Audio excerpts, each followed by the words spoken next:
Mi marido me envió un mensaje desde Marbella. Acabo de casarme con tu hermana. Por cierto, eres patética. Respondí, ok. Luego bloqueé sus tarjetas y cambié las cerraduras de casa. A la mañana siguiente, la policía estaba en mi puerta. Hola a todos, gracias por estar aquí conmigo hoy. Antes de empezar mi historia, me encantaría saber desde qué ciudades nos acompañan. Por favor, sentíos libres de compartirlo en los comentarios. Ahora, permitidme que os sumerja en esta historia. Era un martes. Me resulta extraño ahora, como siempre vuelvo a ese simple hecho, como si el día de la semana pudiera contener de alguna manera la magnitud de lo que ocurrió. Pero era un martes de octubre, de esos en los que un frescor se instala en cuanto se pone el sol, recordándonos que el invierno está en camino. Yo estaba acurrucada en el sofá con una suave manta de chenilla sobre el regazo, viendo a un presentador de un programa nocturno hacer chistes sobre política. La casa estaba en silencio. No era un silencio de vacío, era un silencio de rutina. La calma cómoda construida a lo largo de 15 años de una vida compartida con mi marido, Gonzalo. Era el zumbido del frigorífico, el suave tic-tac del reloj de pie en el pasillo, el ruido de fondo de una vida que yo pensaba que era estable, predecible, una vida que creía que era mía. Gonzalo estaba fuera, en su conferencia anual de ventas en Marbella. Era gerente regional de una empresa de piezas industriales, rodamientos, creo, algo profundamente aburrido que pagaba las facturas. Yo nunca le acompañaba en esos viajes. Siempre decía que era un rollo, solo seminarios interminables, sofocantes salas de conferencias de hotel y cenas forzadas con colegas. A mí nunca me importó. Me daba unos días de paz, unas pequeñas vacaciones de mi propia vida. Tenía toda la cama para mí. Veía los programas que él odiaba y comía cereales para cenar si me apetecía. Era nuestra rutina, una rutina cómoda y predecible. Esa tarde le envié una foto de las hojas de otoño de nuestro jardín, una explosión de rojo y dorado. Espero que los seminarios no estén siendo muy aburridos, escribí. Nunca respondió. No le di mucha importancia. Probablemente estaría en una reunión o en esa cena con chuletón de la que siempre hablaba. Mi móvil, boca abajo en la mesita auxiliar, vibró contra la madera. El sonido fue agudo en la silenciosa habitación. Pensé que sería él por fin enviando un mensaje de buenas noches. Lo cogí y sonreí, esperando un simple «Buenas noches, cariño». Eran las 2:47 de la madrugada. Su nombre estaba en la pantalla, pero lo que apareció debajo no era un texto, era una fotografía. La calidad era mala. Bañado por el brillo chillón de un letrero de neón de un bar de karaoke, junto al registro civil. Allí estaba Gonzalo, con los brazos posesivamente alrededor de una mujer con un vestido blanco, corto y ajustado, de satén y encaje, que parecía sacado de una tienda de saldos. Ella sostenía un trozo de papel, un certificado de matrimonio, y lucía una sonrisa tan amplia que parecía dolorosa. Gonzalo también sonreía, una sonrisa presuntuosa y triunfante que no había visto en su rostro desde su último gran ascenso. La mujer era mi hermana pequeña, Carolina. Creo que dejé de respirar. Recuerdo mirar su rostro, la misma nariz, los mismos ojos que yo tenía. Le enseñé a ponerse rímel para su primer baile de fin de curso. Le di la mano cuando se hizo los agujeros de las orejas. Le di la entrada para su primer coche. Mi hermana. Luego mis ojos recorrieron las palabras debajo de la foto. 5 frases. 5 frases que fueron como piedras lanzadas, una a una, contra la ventana de mi vida. Acabo de casarme con Carolina. Llevamos acostándonos 8 meses. Tu vida aburrida y predecible lo hizo todo muy fácil. Disfruta de tu pequeño y triste mundo. Las palabras no tenían sentido. Mi cerebro intentó rechazarlas, categorizarlas como una broma de mal gusto, una jugarreta. 8 meses. Mi mente retrocedió en un repaso frenético del último año. Las llamadas susurradas que él atendía en la otra habitación y que, según él, eran sobre un cliente difícil. Las repentinas horas extra en el trabajo. La forma en que Carolina había estado tan distante últimamente, tan evasiva. Estaba todo ahí, una constelación de señales de alarma que había sido demasiado ciega, demasiado confiada para ver. El aire se espesó, mis oídos empezaron a zumbar, un sonido bajo y persistente. La voz del presentador de televisión se convirtió en un murmullo distorsionado y sin sentido. No grité, no tiré el móvil. Una extraña calma glacial se extendió por mis venas, congelando el pánico y el dolor antes de que pudieran empezar. Fue como si la parte emocional de mi cerebro se hubiera apagado y otra parte más antigua, más reptiliana, hubiera tomado el control. La parte construida para la supervivencia. Dejé el móvil y miré alrededor del salón, nuestro salón, las fotos en la repisa de la chimenea. Nosotros el día de nuestra boda, nosotros en un viaje a las Canarias, Nosotros con mis padres en Navidad. Todo una mentira. Un museo cuidadosamente curado de una vida que no era real. Él esperaba un colapso. Él y Carolina probablemente estaban acurrucados en una cutre habitación de hotel esperando mi llamada histérica y llorosa. Querían oírme romperme. Querían el drama, la satisfacción de mi dolor. Cogí el móvil de nuevo. Mi pulgar se cernió sobre el teclado. Pensé en todas las cosas que podría decir, en toda la rabia y la traición que podría verter en un mensaje. Pero, ¿para qué? ¿Para qué darles esa satisfacción? No merecían mis palabras, no merecían mi ira. Escribí una sola palabra, 2 letras que parecían más frías y duras que el acero. Ok. Pulsé enviar. Y en ese momento Beatriz Sanz, la esposa aburrida y predecible, murió. Nació otra persona. En el instante en que pulsé enviar, algo cambió. El mundo, que había estado borroso y distante, se volvió nítido. El dolor y el shock seguían ahí, por supuesto, pero los metí en una caja pequeña y apretada y la empujé a un rincón de mi mente. Habría tiempo para eso más tarde. Ahora era tiempo de actuar. Fui a mi pequeño despacho en casa, el centro de mando de nuestras vidas. Aunque Gonzalo nunca lo vio así, él lo veía como el lugar donde yo hacía mis proyectitos y pagaba las facturas. No tenía ni idea de que era donde residía el verdadero poder. Años antes, después de que se olvidara de pagar el IBI y casi perdiéramos la casa, yo me hice cargo de todo. Él había invertido parte de nuestros ahorros en la startup de un amigo que era un éxito garantizado y que fracasó. Después de eso se lo dejé bien claro. Yo me encargo del dinero. De todo. Me lo entregó con un encogimiento de hombros de alivio, feliz de librarse de la carga. Él pensaba que era una tarea. Yo sabía que era control. Mis dedos estaban firmes mientras tocaba la barra espaciadora de mi ordenador, despertándolo. La pantalla proyectaba un brillo azul en mi rostro en la habitación oscura. Empecé una lista de verificación mental, metódica y precisa. Primero, los plásticos. Gonzalo tenía la cartera llena de tarjetas de crédito, pero todas eran extensiones de mis propias cuentas. Entré en el portal de American Express. La contraseña, una secuencia de caracteres de mi novela favorita, algo que él nunca adivinaría. Allí estaba, usuarios autorizados. Su nombre y su foto me sonreían.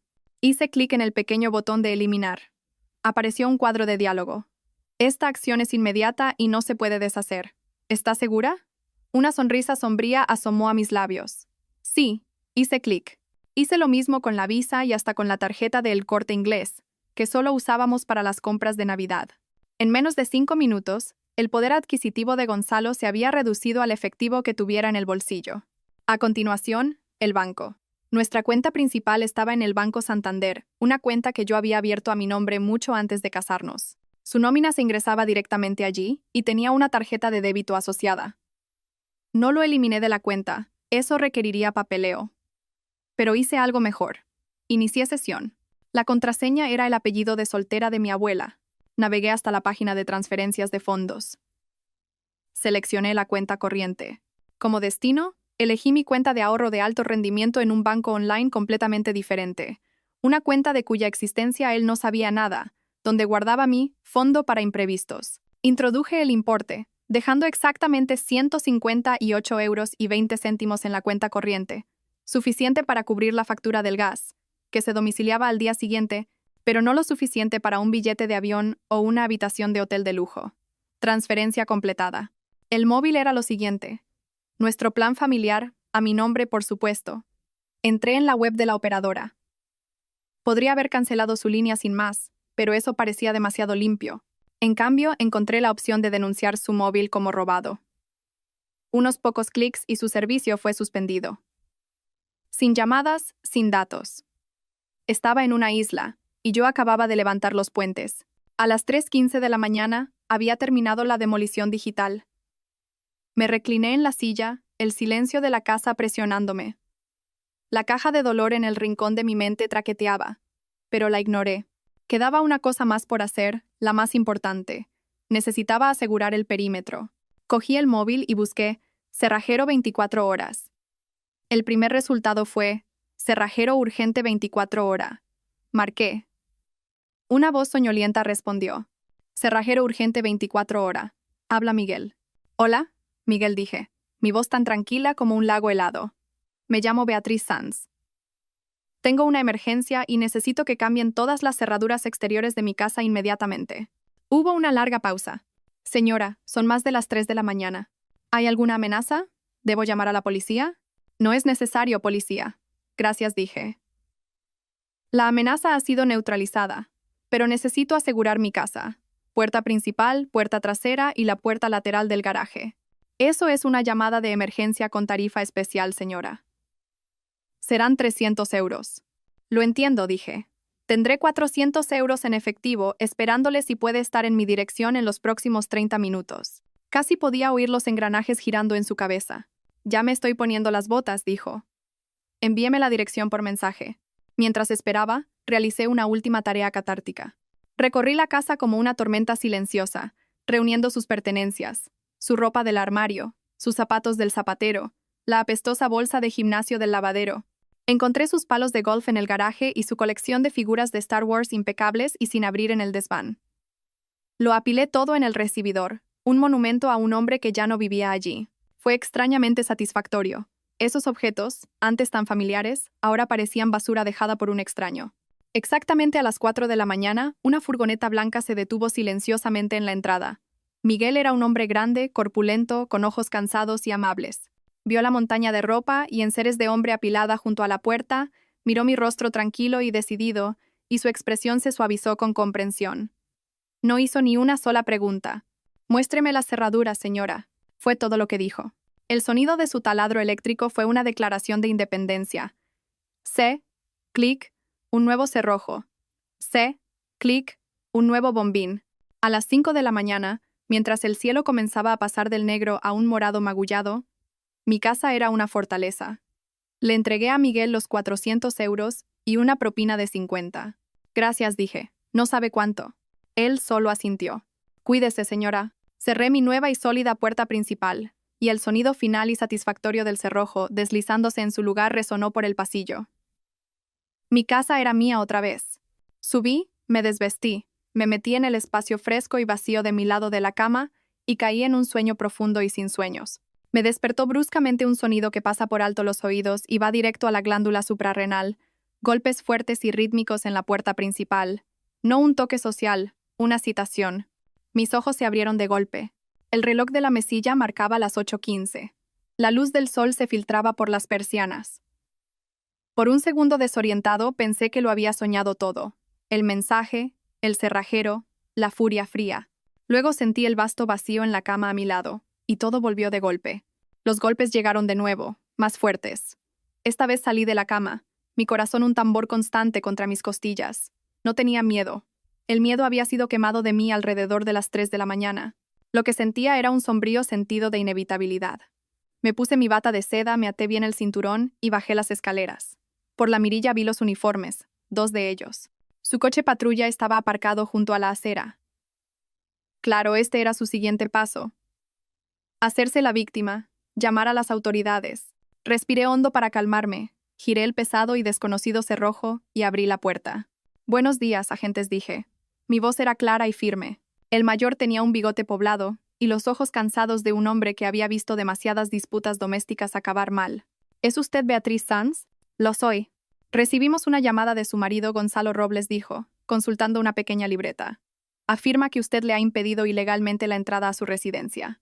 También hace algunas alegaciones sobre robo de propiedad y acceso a su salario».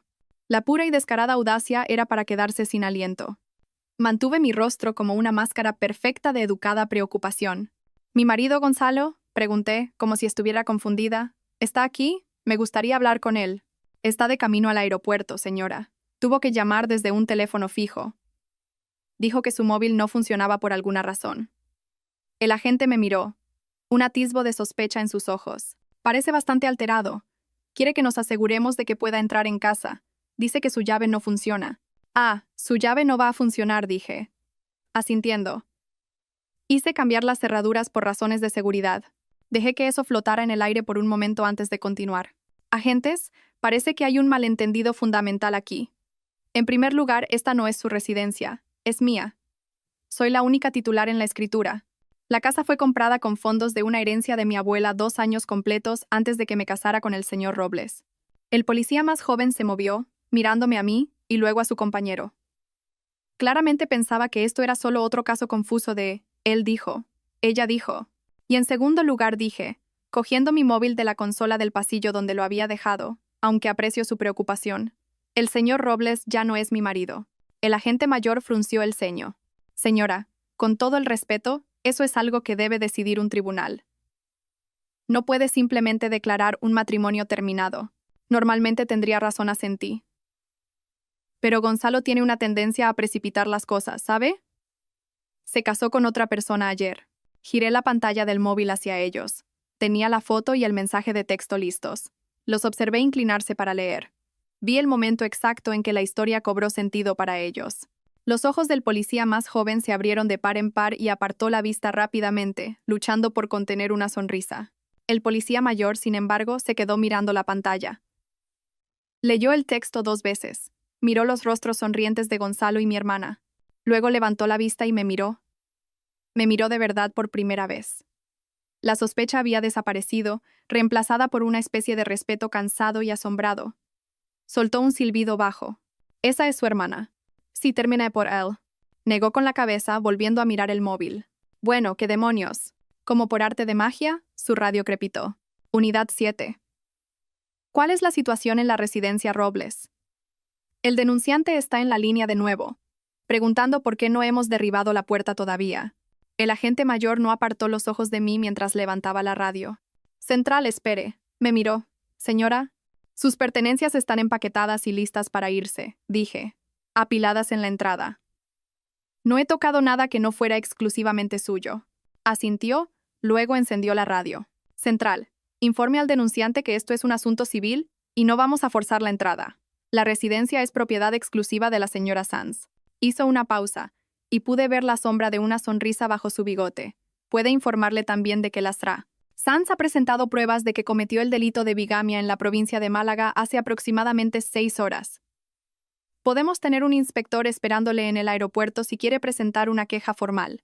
La respuesta de la radio no fue del operador. Fue un grito crudo y sin filtrar de pura rabia. Era Gonzalo, claramente en el altavoz de la centralita. Gritaba mi nombre. Gritaba sobre sus derechos, sobre su abogado, sobre su dinero. Era el sonido de un hombre cuyo mundo perfectamente construido acababa de ser aniquilado. El policía más joven se mordió el labio, sus hombros temblando de risa silenciosa. El mayor tranquilamente encendió la radio de nuevo. Señor, necesita calmarse y contactar con un abogado. Abandonamos el lugar. Se volvió hacia mí. Tengo la sensación de que tendrá noticias de su abogado, señora. Cuento con ello, dije. Ya he contratado a la mía. Me desearon un buen día y volvieron a su coche. Cerré la puerta, deslicé el pesado cerrojo en su lugar y apoyé la frente en la madera fría. El primer asalto había terminado, y yo había ganado. Pasé el resto de la mañana al teléfono con Margarita, la abogada de divorcios. Su voz era como grava y seda, una combinación de dureza y suavidad inmensamente reconfortante. Le expliqué la situación, desde el mensaje de las 2:47 de la mañana hasta la visita de la policía. Cuando le conté lo de la bigamia, hubo una larga pausa al otro lado de la línea. Beatriz dijo finalmente, y pude oír la sonrisa en su voz. Algunos clientes me traen un lío. Tú me has traído un regalo caído del cielo. Me dijo que no interactuara, que no hablara con él ni con mi hermana, y que documentara todo. La adrenalina de la mañana había desaparecido, dejándome hueca y temblorosa. Me preparé un té y me senté a la mesa de la cocina, mirando al jardín. Las hermosas hojas rojas y doradas sobre las que le había enviado un mensaje el día anterior parecían burlarse de mí. Sentí una oleada de dolor tan profunda que casi me dobló por la mitad. Esta era mi vida, mi familia, mi hermana. ¿Cómo había pasado esto? Estaba tan perdida en mis pensamientos que no oí el coche hasta que estuvo en la entrada. Levanté la vista y se me heló la sangre. Era el sensato Opel Corsa beige de mi madre. Y entonces se abrieron las puertas. 1, 2, 3, 4. Gonzalo salió del lado del copiloto, su rostro hinchado y rojo de ira. Carolina salió de detrás, pequeña y pálida, apretando su Rebeca a su alrededor como si tuviera frío. Mi otra hermana, Juana, salió detrás de Carolina, con los brazos cruzados y una familiar mirada de desaprobación en su rostro. Y finalmente mi madre, Leonor, salió del asiento del conductor con el bolso en la mano como un arma. No era una visita, era un ataque planeado y coordinado, una intervención en la que yo era la persona a la que había que intervenir. Marcharon hacia la puerta principal, un frente unido de traición e ilusión. Sonó el timbre, un sonido estridente y exigente. No me moví. Sonó de nuevo, y luego comenzaron los golpes. Beatriz, sé que estás ahí dentro. Abre esta puerta inmediatamente. Era la voz de mi madre, la que todavía podía hacerme sentir como una niña desobediente. Fui a la puerta y puse la cadena de seguridad antes de abrirla unos centímetros. Los 4 estaban allí. Un retrato de justicia equivocada. ¿Qué queréis?, pregunté. Gonzalo intentó empujar la puerta, pero la cadena aguantó. ¿Qué quiero? Quiero entrar en mi casa. Quiero mis tarjetas reactivadas. ¿Qué demonios te pasa? No me pasa nada, Gonzalo dije, mi voz peligrosamente tranquila. Miré por encima de su hombro a las 3 mujeres que se suponía que eran mi familia. Mamá, Juana, ¿qué hacéis aquí? Estamos aquí para hacerte entrar en razón, dijo mi madre, su voz afilada. Estás montando una escena. Estás avergonzando a la familia. Sea cual sea vuestra discusión, Gonzalo, y tú tenéis que resolverla como adultos. Ahora quita esta cadena y deja entrar a tu marido y a tu hermana. La crueldad casual de sus palabras, tu marido y tu hermana, fue como un golpe físico. Sentí el último vestigio de esperanza, esa pequeña parte tonta de mí que pensaba que mi madre se pondría de mi lado, marchitarse y morir. Él no es mi marido, dije, entre dientes, y ella no es mi hermana. ¿Ya no? Juana resopló. Ahí va Santa Beatriz, la mártir. Siempre ha sido tan dramática. Probablemente tú le empujaste a esto con tus constantes quejas y tus hojas de cálculo para todo. Debió de ser asfixiante. Era Juana, siempre envidiosa, siempre lista con una observación cortante disfrazada de honestidad brutal. La ignoré. Miré a Gonzalo. Tienes 1 hora para retirar tus pertenencias de mi propiedad. Están en la entrada. Después de eso, haré que se las lleven a un punto limpio. Luego miré a Carolina. Estaba llorando ahora, lágrimas silenciosas corriendo por su rostro. No me miraba a los ojos. Espero que seas feliz, le dije. Las palabras con sabor a ceniza en mi boca. Espero que haya valido la pena. Beatriz, ya basta, interrumpió mi madre. No, dije, mi voz elevándose por primera vez. No basta. ¿Queréis hablar de vergüenza? Esto es una vergüenza. Estar en mi porche defendiendo a un traidor y a un bígamo. Deberíais avergonzaros todos de vosotros mismos. Fijé mi mirada en Gonzalo y Carolina. He tenido una mañana muy productiva hablando con mi nueva abogada Margarita. Le interesó mucho saber que vosotros 2 trabajáis para la misma empresa matriz. Dijo que los departamentos de recursos humanos se toman muy en serio las violaciones de sus políticas de relaciones y ética, especialmente cuando involucran un escándalo público. Un solo correo electrónico con una foto adjunta es todo lo que se necesita. Pensad en eso mientras cargáis vuestras cajas. El efecto fue instantáneo. Gonzalo se puso pálido. Carolina soltó un sollozo ahogado. Incluso mi madre y Juana parecieron momentáneamente aturdidas. Les había dado donde les dolía, en sus carreras, en su imagen pública. Sin más palabras, cerré la pesada puerta de un portazo. Me apoyé en ella, mi cuerpo temblando, mientras los sonidos ahogados de discusión y llanto se filtraban a través de la madera. Les oí cargar torpemente sus cosas en el maletero del Corsa, dándose cuenta rápidamente de que no cabría todo. Oí las llamadas frenéticas y humillantes mientras intentaban alquilar una furgoneta, sus tarjetas de crédito siendo rechazadas, una por una. Finalmente, oí la voz cansada y derrotada de mi madre dando su propio número de tarjeta de crédito por teléfono. Cuando el sonido del motor del Corsa finalmente se desvaneció por la calle, el silencio que regresó fue diferente. Ya no estaba vacío. Era mío. Había defendido mi fortaleza, pero estaba total y completamente sola. Los días que siguieron fueron una neblina gris. La casa, mi fortaleza, empezó a parecer una prisión. El silencio por el que había luchado ahora se sentía opresivo, amplificando los ecos de mi antigua vida. Encontraba un calcetín perdido de Gonzalo debajo del sofá y el dolor me golpeaba con una fuerza física, dejándome sin aliento. Veía una marca de cereales en el supermercado que a Carolina le encantaba, y tenía que abandonar mi carrito y huir al coche. La caja de dolor en mi mente se había abierto, y me estaba ahogando. Dejé de contestar al teléfono. Dejé que el correo se acumulara en la consola del pasillo sin abrir. Subsistí a base de café y tostadas. El esfuerzo de cocinar una comida de verdad parecía monumental. Me sentaba en el sofá durante horas con la tele puesta pero sin sonido, solo viendo las imágenes parpadear en la pantalla. Estaba en shock, moviéndome por el mundo como un fantasma en mi propia casa. Mi amiga Carla dejaba mensajes de voz preocupados. Beatriz, cariño, llámame. Estoy preocupada por ti. Por favor, solo dime que estás bien. No podía obligarme a llamarla. ¿Cómo podría siquiera empezar a explicarlo? Y entonces, mientras yo estaba a la deriva en mi infierno particular, lanzaron su ataque público. Empezó, como la mayoría de las traiciones modernas, en Facebook.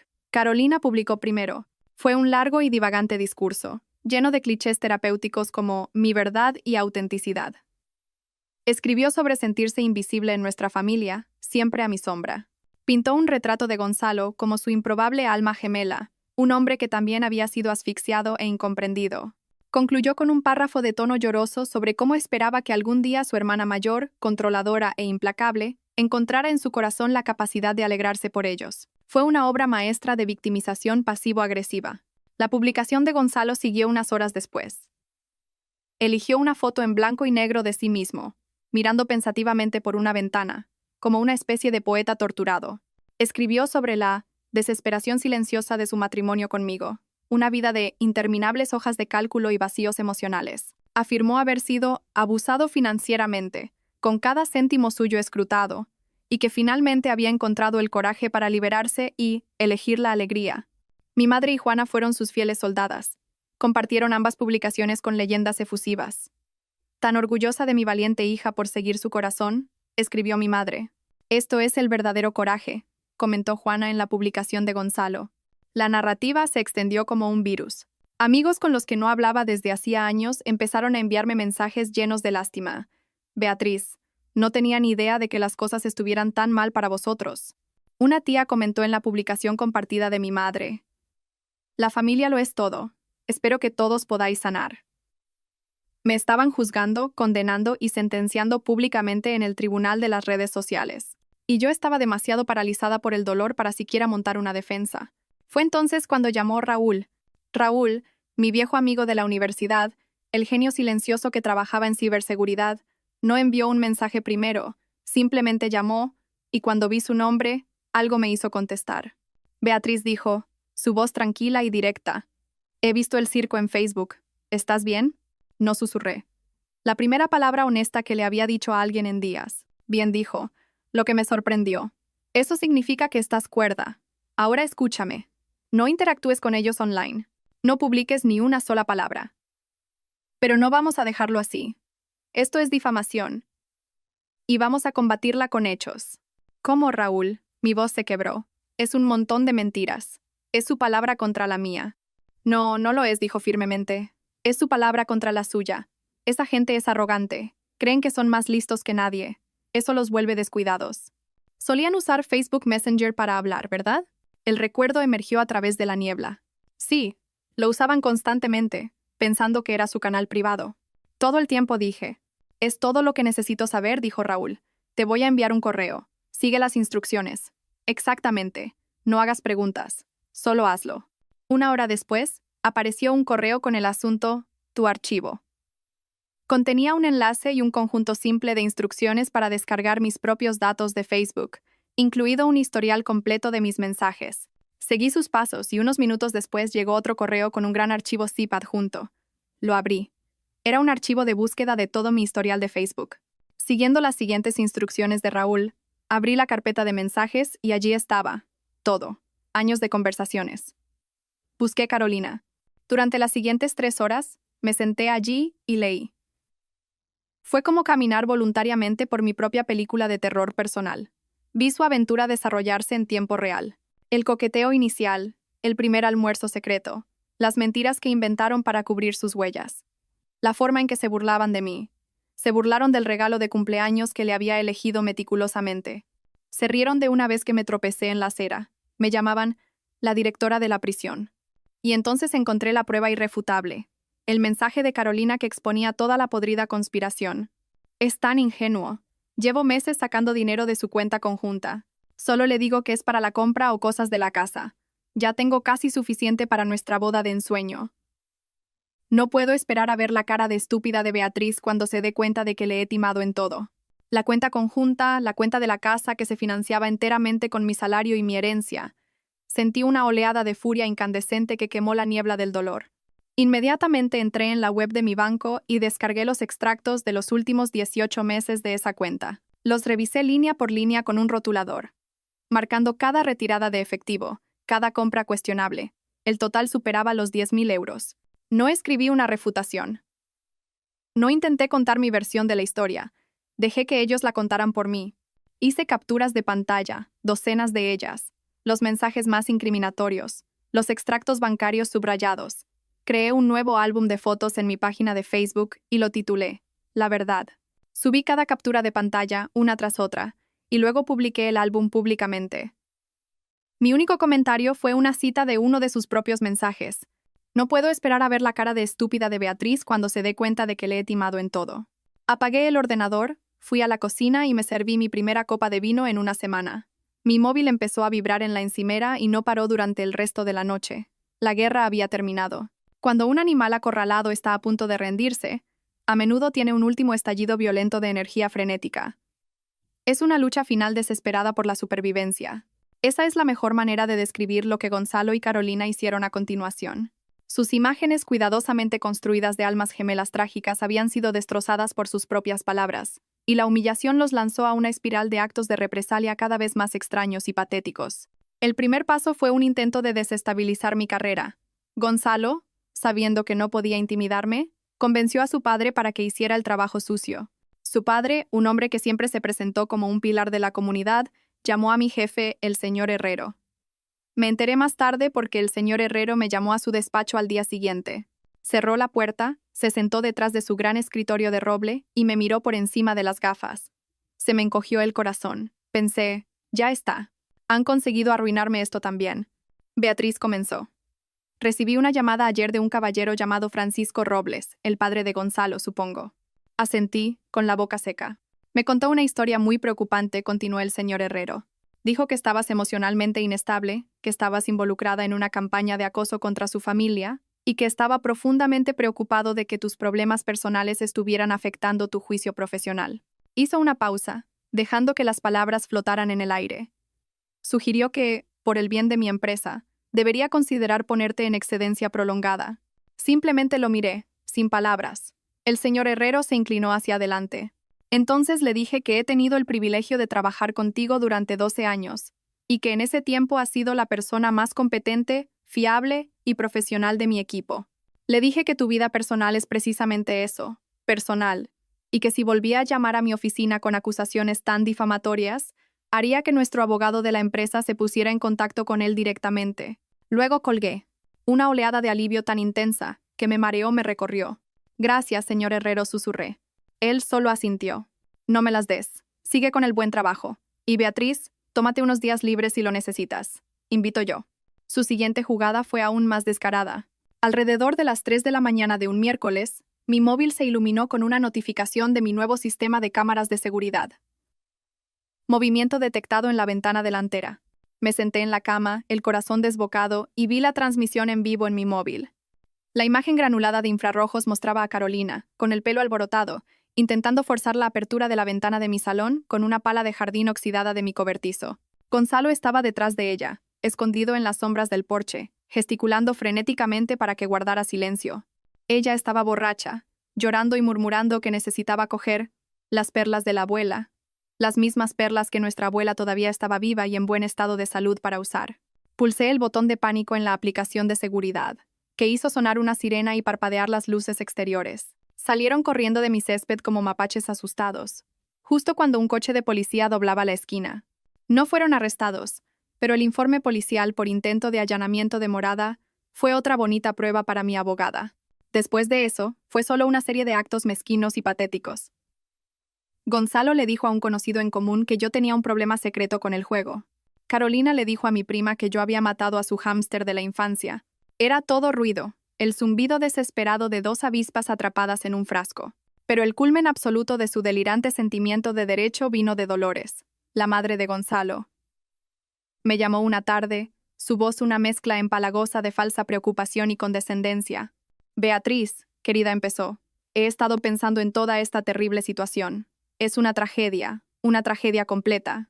Sí, asentí, esperando. Y sé que estás herida, continuó. Pero el matrimonio es un voto sagrado. Se trata de perdonar. Se trata de ser la persona más sensata cuando nuestro compañero comete un error. Gonzalo sabe que ha cometido un error. Un error tonto de chico, pero un error al fin y al cabo. Permanecí en silencio, dejándola tejer su red. Está bajo mucho estrés, querida. Ese nuevo ascenso vino con tanta responsabilidad Y un salario más alto significa expectativas más altas. El estrés de un divorcio contencioso ahora podría ser devastador para su carrera. Podría perder todo por lo que ha trabajado. Y esa pobre chica Carolina no tiene nada. No puede mantenerlo. Él no tiene cómo mantener a una nueva esposa ahora. La audacia era asombrosa. Me estaba presentando un argumento financiero y logístico para que yo aceptara de vuelta a mi marido infiel. Dolores, dije finalmente, mi voz peligrosamente tranquila. Déjame ver si lo entiendo. Me estás pidiendo que acepte de vuelta a mi marido, que me engañó con mi hermana, se casó con ella, y luego intentó destruirme públicamente, porque sería financieramente inconveniente para él enfrentar las consecuencias. Hubo un resoplido de indignación al otro lado. Bueno, no hay necesidad de ser tan grosera cuando lo pones de esa manera. Solo estás siendo egoísta y amargada. Pensé que eras mejor cristiana que eso, Beatriz. Eso fue todo. Fue la gota que colmó el vaso. Gracias por tu preocupación, Dolores, dije, mi voz goteando hielo. Me has dado mucho en qué pensar. Adiós. Colgué antes de que pudiera responder. Bloqueé su número, el de mi madre y el de Juana. Había terminado con todos ellos. El estallido de extinción había terminado. Todo lo que quedaba era rematar al animal. El día de la primera audiencia oficial estaba gris y nublado, un espejo perfecto de mi humor. Ya no estaba triste ni enfadada. Solo estaba agotada. Estaba cansada de la lucha, cansada del drama, y solo quería que terminara. Subí los escalones de mármol del juzgado, mis tacones sensatos resonando con un propósito que no sentía del todo. Mi abogada Margarita me esperaba dentro, una presencia elegante y reconfortante con un traje perfectamente entallado. Me apretó el brazo. Respira hondo, Beatriz. Esto es solo una vista preliminar, pero podemos conseguir mucho hoy. Deja que se pongan en ridículo a sí mismos. Entramos en la sala y allí estaban Gonzalo y Carolina, sentados uno al lado del otro en la mesa opuesta con su abogado. Tenían un aspecto horrible.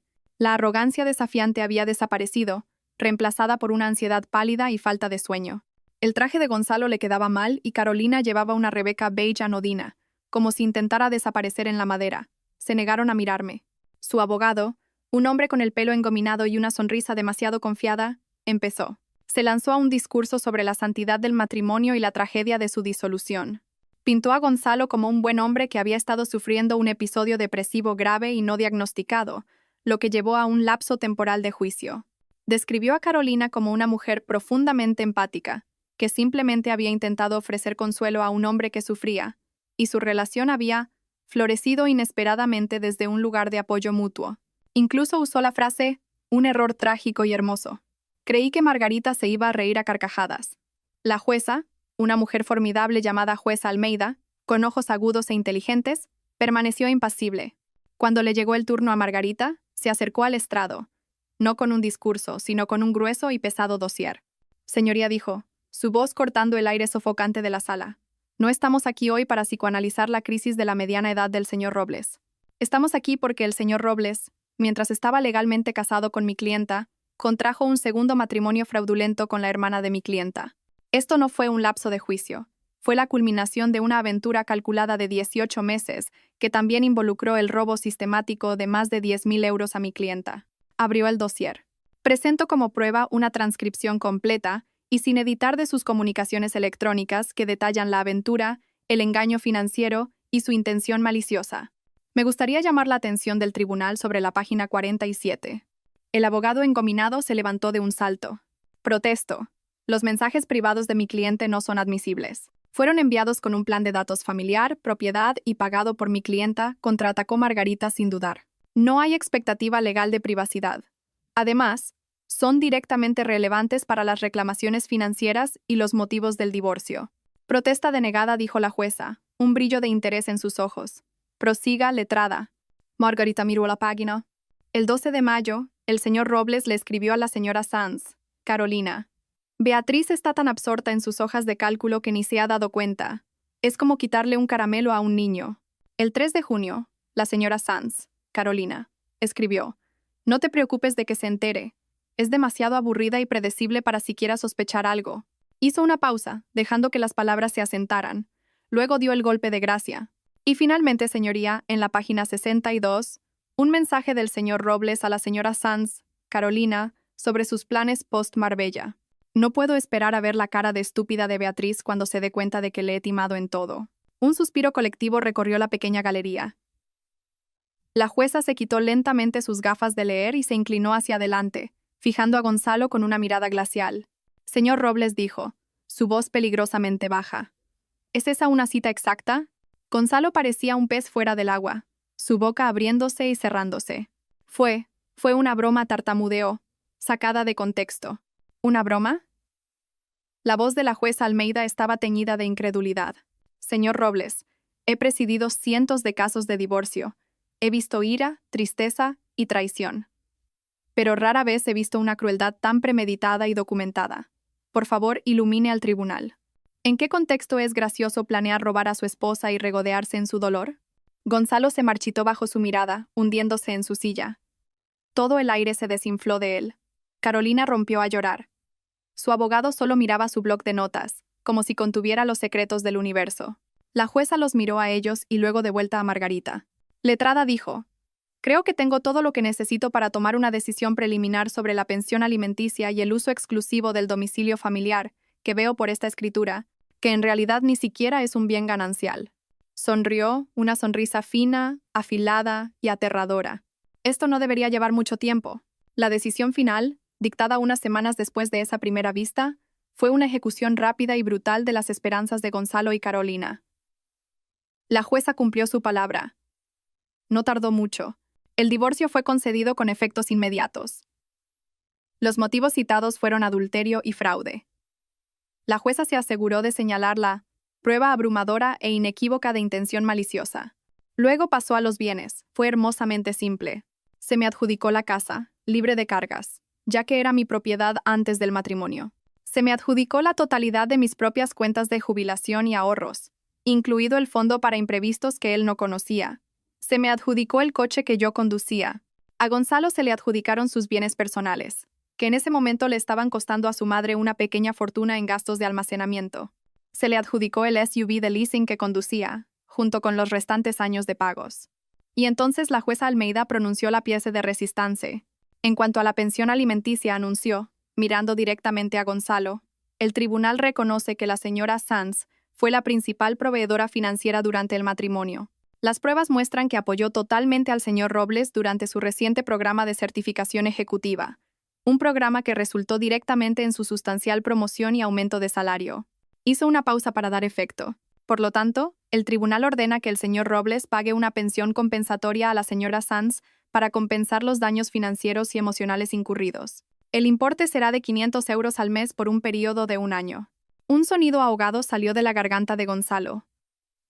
Su abogado le puso una mano en el brazo para mantenerlo sentado.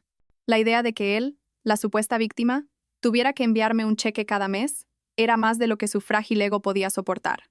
La mirada de pura furia impotente en su rostro fue más satisfactoria que cualquier acuerdo financiero podría ser. Pero el verdadero espectáculo comenzó después de que saliéramos del juzgado. El aire exterior estaba denso de ira no expresada. Mi madre, Juana y Dolores estaban todas allí, acechando cerca de los escalones del juzgado como buitres esperando una carroña. Habían venido para su propio enfrentamiento final. Mi madre Leonor llegó primero a mí. Su rostro era una máscara de líneas tensas y enfadadas. ¿Cómo has podido hacer esto, Beatriz?, siseó, su voz lo suficientemente alta como para que los transeúntes se giraran a mirar. Has dejado a tu propia hermana sin nada. Eres una mujer fría y vengativa.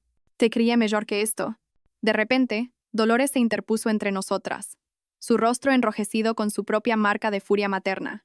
Mi hijo es el que se ha quedado sin nada, le gritó a mi madre. Esa hija tuya de 3 al cuarto lo sedujo y ahora él está pagando el precio. Es una rompehogares. Gonzalo es un hombre adulto que toma sus propias decisiones, gritó mi madre de vuelta, olvidando por completo que momentos antes me había estado culpando a mí de todo. Fue una implosión espectacular. Juana se unió a la discusión, llamando a Dolores vieja loca y delirante. Dolores llamó a Juana arpía envidiosa. Juana intentó lanzarle su botella de agua medio vacía a Dolores, pero su puntería era pésima, y le dio a mi madre, salpicándole el pelo perfectamente peinado. Mi madre soltó un grito de indignación y empujó a Juana, quien tropezó hacia atrás y cayó sobre Carolina. Fue un colapso total de 4 mujeres en una acera pública. La gente se paraba a mirar, se sacaban los móviles. 2 corpulentos guardias de seguridad empezaron a moverse en su dirección. Durante toda esta caótica escena, me di cuenta de que Gonzalo no estaba en ninguna parte. Se había esfumado. Dolores se dio cuenta al mismo tiempo. Dejó de gritarle a mi madre y miró a su alrededor frenéticamente. ¿Dónde está, Gonzalo? ¿A dónde ha ido mi hijo? Luego, con una voz cargada de puro veneno, le gritó a Carolina, que sollozaba cerca. Probablemente se ha fugado con esa camarera. Jessica. Con ella ha estado mensajeándose toda la mañana. Una basura de 22 años que conoció en el casino. Te ha dejado a ti también, chica estúpida. Ese fue el golpe final para Carolina. La base de toda su fantasía, que ella era el gran amor de la vida de Gonzalo, se desmoronó en ese instante. Se hundió en la acera un montón de Rebecca Beige y sueños rotos y empezó a gemir. Era un sonido crudo, feo y primario de desesperación absoluta. No se suponía que pasara esto, sollozaba repetidamente. Me lo prometió. Juana, por un segundo fugaz, mostró un atisbo de deber fraternal. Se agachó. Está bien, Carolina dijo torpemente. Puedes venir a quedarte conmigo. Carolina levantó la vista, el rostro manchado de lágrimas y rímel. No puedo quedarme contigo, gimió. Tu apartamento huele a gatos y a tristeza. Eso fue todo. Fue el insulto final. Juana se levantó, su rostro endureciéndose en una máscara de asco, y se alejó sin una mirada atrás. Yo estaba allí, a pocos metros de distancia con Margarita a mi lado. Ella solo miró la escena, luego a mí, y negó con la cabeza. Y luego dicen que los abogados somos los dramáticos, murmuró. Yo no sentía rabia, no sentía tristeza. Sentía que acababa de ver la escena final, caótica y patética, de una película de la que ya no formaba parte. Ver a mi familia detonar en los escalones del juzgado fue una extraña experiencia extracorporal. Fue como ver la escena final de una obra terrible. El telón había caído, los actores eran un desastre, y yo ya estaba saliendo del teatro, parpadeando bajo la luz del sol brillante y limpia. En ese momento, viéndolas gritar y llorar, no sentí ni una pizca de odio o triunfo. Solo me sentí terminada, total y completamente libre. Si todavía estáis escuchando, ¿podríais hacerme un favor enorme? Por favor, dadle a me gusta a este vídeo y comentad con el número 1 abajo. Me dice que me habéis dado un pulgar hacia arriba y que habéis estado conmigo en todo este viaje. Vuestro apoyo es un estímulo increíble para mí. Por favor, comentad solo el número 1, y luego dejadme contaros lo que pasó después.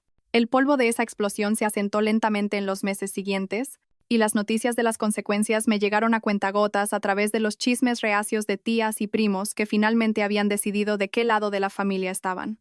La historia de Gonzalo fue probablemente la más patética. Como Dolores había gritado, efectivamente había empezado a salir con Jessica, la camarera de 22 años. Su romance duró justo lo suficiente para que ella agotara la nueva tarjeta de crédito que él estúpidamente había obtenido. Cuando ella descubrió que no solo estaba divorciado, sino que también había sido despedido de su bien remunerado trabajo por la violación de ética, desapareció, dejándolo con una montaña de deudas y un contrato de alquiler roto del apartamento que habían alquilado. Lo último que supe es que estaba de vuelta en su habitación de la infancia en casa de su madre Dolores, un hombre de 40 y tantos años durmiendo bajo un póster de un coche de carreras. Los cheques de la pensión, sin embargo, llegan cada mes religiosamente.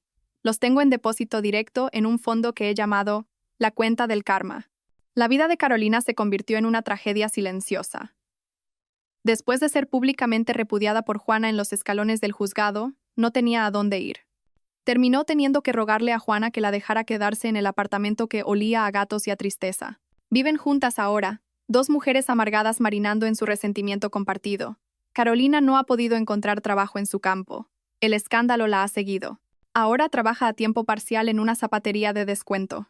Dolores cumplió su amenaza y, de hecho, la está demandando en un juicio de faltas por el dinero que Gonzalo gastó en ella durante su aventura. Es una demanda ridícula y mezquina que probablemente no llegará a ninguna parte, pero es una fuente constante de estrés y humillación para ella. Mi familia, como la conocía, ya no existe. Mi madre y yo no hemos hablado desde ese día. Envía una tarjeta de cumpleaños cada año firmada simplemente Leonor. Es un gesto frío y formal que lo dice todo al no decir nada. Juana y Carolina apenas se hablan, viviendo como compañeras de piso resentidas. Mi padre, que permaneció como un observador silencioso y pasivo durante todo el proceso, vive ahora en una casa llena de un silencio tenso y miserable. Es un paisaje de cenizas, y cada uno de ellos encendió su propia cerilla. Una noche, meses después, recibí un mensaje de un número desconocido. Sé que me odias, pero me has arruinado la vida, y espero que seas feliz. Sabía que era Carolina. Solo respondí, la verdad es que lo soy, gracias por preguntar. Luego bloqueé el número. Unos 6 meses después del divorcio, Puse la casa en venta. Era una buena casa, llena de 15 años de recuerdos, pero los buenos estaban manchados y los malos estaban empezando a filtrarse en las paredes. El día que se colocó el cartel de vendido en el césped, sentí una ligereza que no había sentido en años. Con los beneficios de la venta y el dinero de mi herencia, estaba financieramente segura y completamente libre por primera vez en mi vida adulta. No compré otra casa, compré una vida nueva. Encontré un apartamento moderno y luminoso en una parte de la ciudad que siempre me había encantado, llena de librerías y pequeños cafés. Tenía un balcón que recibía el sol de la mañana y era la mitad del tamaño de mi antigua casa, lo que significaba la mitad de la limpieza y la mitad del equipaje. El proceso de desempacar fue una alegría. No estaba haciendo espacio para las cosas de nadie más. Estaba curando mi propia felicidad. Compré un sofá amarillo brillante, algo que Gonzalo habría odiado. Colgué arte que amaba en las paredes. Llené el espacio con plantas, libros y música.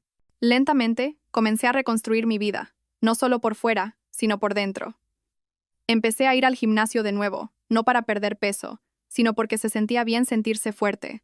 Retomé el contacto con viejos amigos como Carla, que me había dejado mensajes de voz preocupados. Fuimos a almorzar y le conté toda la historia. Escuchó, lloró conmigo, se enfadó justamente por mí y luego me hizo reír hasta que me dolieron los costados. Empecé a sentirme yo misma otra vez. Fue entonces cuando conocí a Francisco. Estaba en mi clase de spinning del sábado por la mañana. Un hombre con ojos amables y una risa que le arrugaba las esquinas de los ojos. Era un profesor de historia de secundaria jubilado con una pasión por los chistes malos y el buen café. Nuestra amistad comenzó con conversaciones casuales después de clase, que se convirtieron en paseos juntos a la cafetería, que se convirtieron en cenas. En nuestra tercera cita, le conté todo. Puse todas las cartas feas y desordenadas sobre la mesa, medio esperando que saliera corriendo. Escuchó toda la loca historia, sin interrumpir ni una sola vez. Cuando terminé, se quedó en silencio por un largo momento, luego sonrió. Bueno, dijo, lo primero que me dice eso es que eres más dura que una piedra. Lo segundo es que estoy muy contento de no ser Gonzalo. Y me reí, una risa verdadera y profunda. Estamos tomándonos las cosas con calma, es fácil y es tranquilo. Y es la relación más sana que he conocido. A veces me trae café de la pequeña tienda cerca de su casa, y siempre le pide al barista que escriba la Beatriz favorita de Francisco en el vaso. Es una tontería, pero me llena el corazón. El mes pasado, visité a Margarita para actualizar mi testamento. Esa copia enmarcada del certificado de matrimonio de Marbella de Gonzalo y Carolina todavía cuelga en su pared. Ambas la miramos y nos echamos a reír. Ya no vivo en el pasado. La ira se ha ido, el dolor se ha desvanecido en una cicatriz que me recuerda lo que sobreviví. Aquel día construí una fortaleza, no solo con nuevas cerraduras y contraseñas cambiadas, sino dentro de mí misma. Aprendí que soy mi propio puerto seguro. Soy mi propia protectora. No obtuve la vida que planeé, pero obtuve algo mejor. Obtuve una vida que es verdadera, completa y sin disculpas mía. Y es una vida hermosa,